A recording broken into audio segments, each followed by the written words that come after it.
Hello students, welcome to my YouTube channel.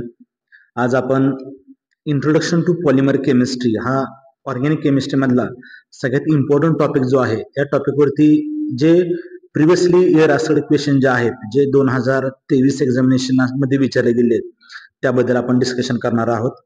तर बघूया आपण की कशा प्रकारचे क्वेश्चन्स पॉलिमर केमिस्ट्रीवरती MHT-CET 2023 मध्ये विचारले गेलेले आहेत.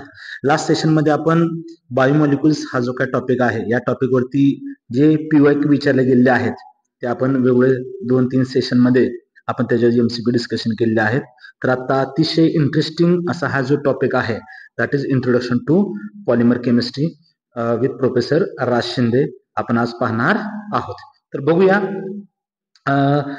जर माझ्या युट्यूब चॅनलला आपण जर सबस्क्राईब केले नसेल तर युट्यूबला जाऊन तुम्ही राज सर केमिस्ट्री 69 हा सर्च करा. सर्च केल्यानंतर माझं चॅनल येईल.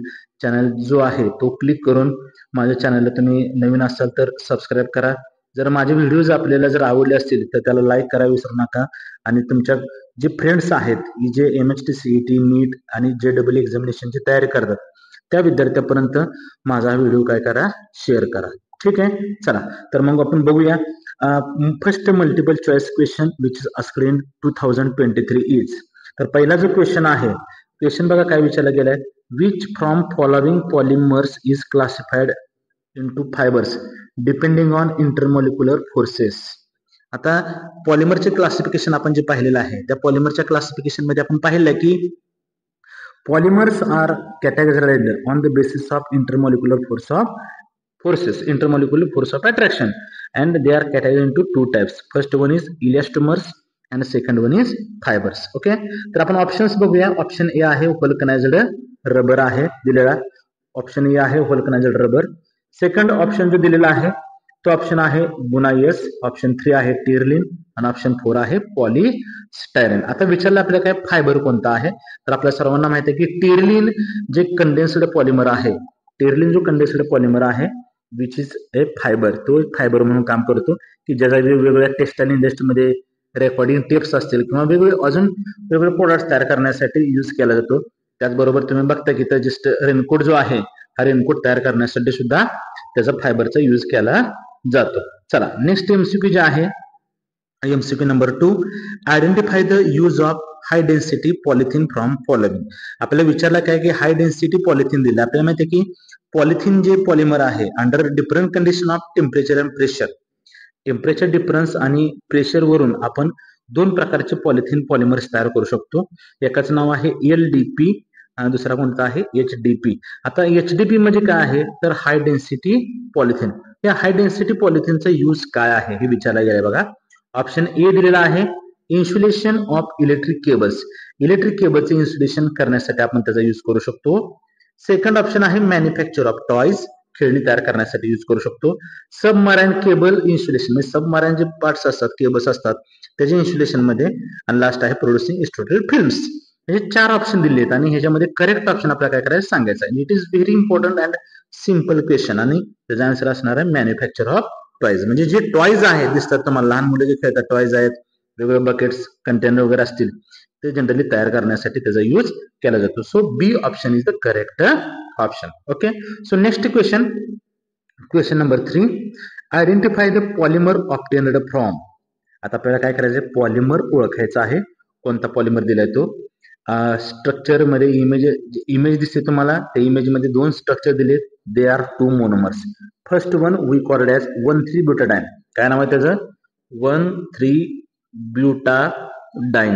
काय नाव आहे त्याचं, 1,3-ब्युटाडाइन. आणि सेकंड जो आहे त्याचं नाव आहे ॲक्रिलोनायट्राइल. कोणता आहे, ॲक्रिलोनायट्राइल. पहिले जे स्ट्रक्चर आहे दिस इज कॉल्ड एज 1,3-ब्युटाडाइन आणि सेकंड जे स्ट्रक्चर आहे दिस इज कॉल्ड एज ॲक्रिलोनायट्राइल. तर आपल्या सर्वांना माहिती आहे की हे जे या मोनोमर पासून जे पॉलिमर बनतं it is made from addition polymerization process नुसार आपल्याला पाहायला मिळतं. आणि एक रिएक्शन दिली, दिस इज द 1,3-ब्युटाडाइन आणि दिस इज द ॲक्रिलोनायट्राइल. आणि ह्याच्यापासून जो एक इम्पॉर्टंट जो पॉलिमर तयार होतो वी कॉल्ड एज बुनायन. तर हे वेगवेगळे ऑप्शन दिलेत, पॉलिॲक्रिलोअमाइड, बुनायन, ग्लिप्टल आणि पर्स्पेक्स.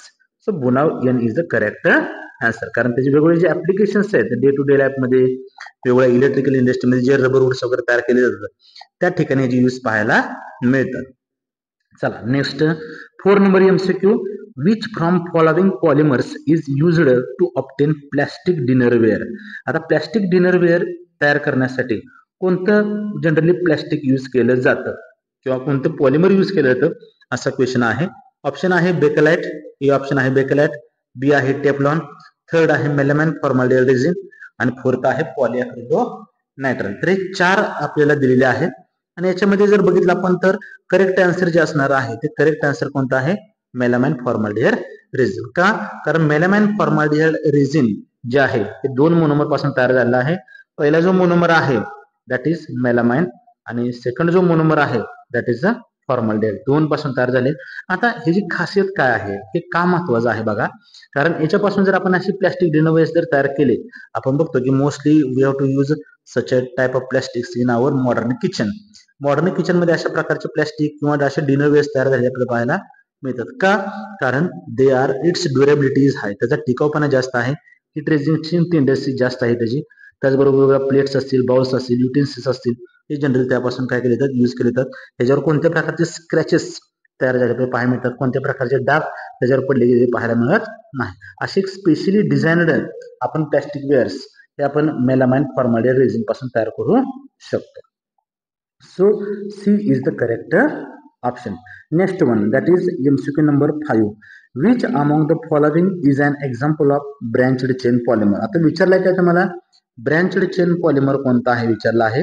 ऑप्शन 4 दिले तुम्हाला. हाय डेन्सिटी पॉलिथिन दिला आहे, त्याचबरोबर सेकंड आहे लो डेन्सिटी पॉलिथिन, बेकलाइट दिले आणि मेलामाइन दिलेला आहे.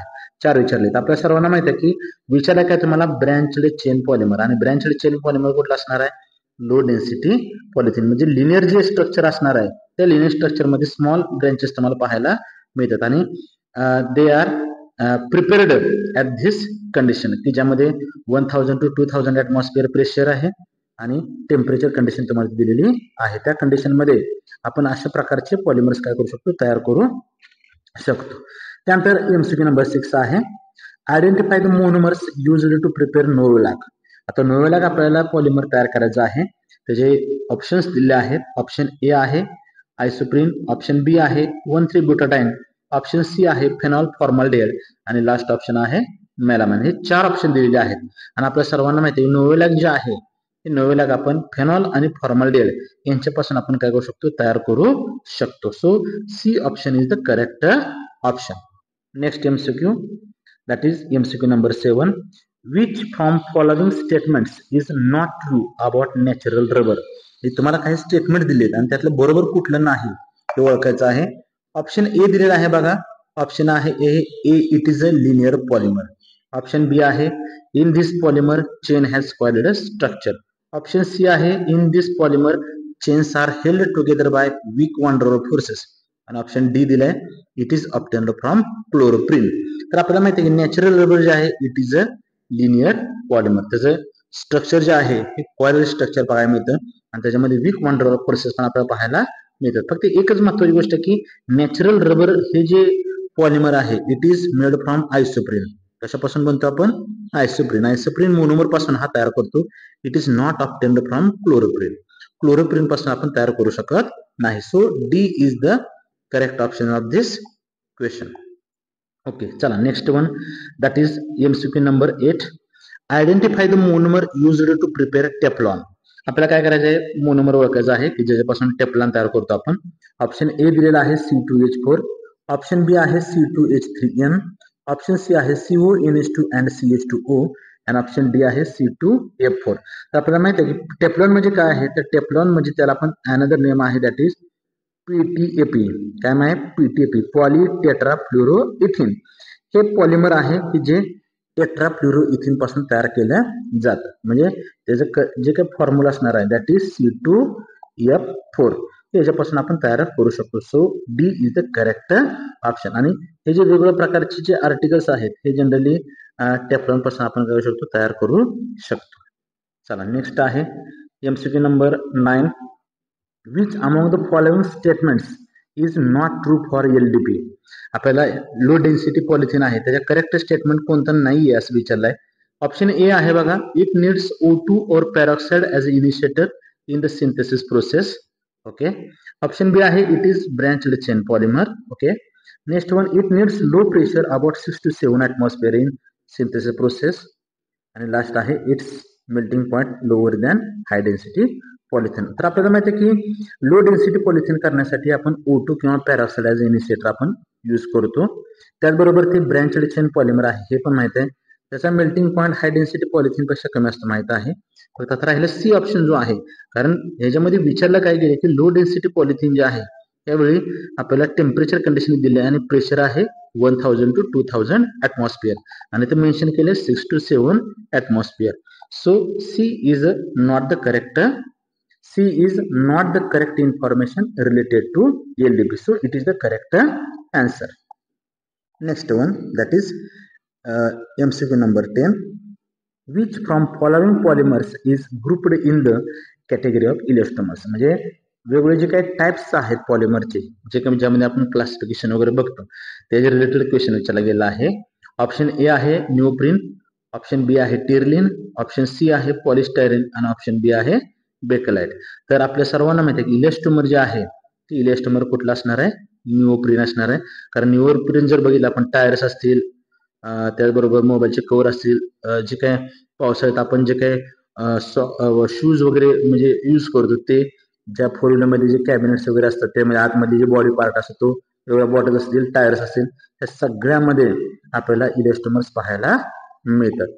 So neoprene the correct answer. तर अशा पद्धतीने आज आपण प्रिव्हियसली इयर्सकडं जे क्वेश्चन्स आहेत इंट्रोडक्शन टू पॉलिमर केमिस्ट्री याच्यावरती काय केले आपण पाहिलेले आहेत. हा जर व्हिडिओ तुम्हाला आवडला असेल तर राज सर केमिस्ट्री 69 हा जो काही चॅनल आहे या चॅनलला सगळ्यांनी सबस्क्राईब करून लाईक बटन क्लिक करा आणि चॅनलला शेअर करा. So thank you very much guys to watching my session. Thank you very much.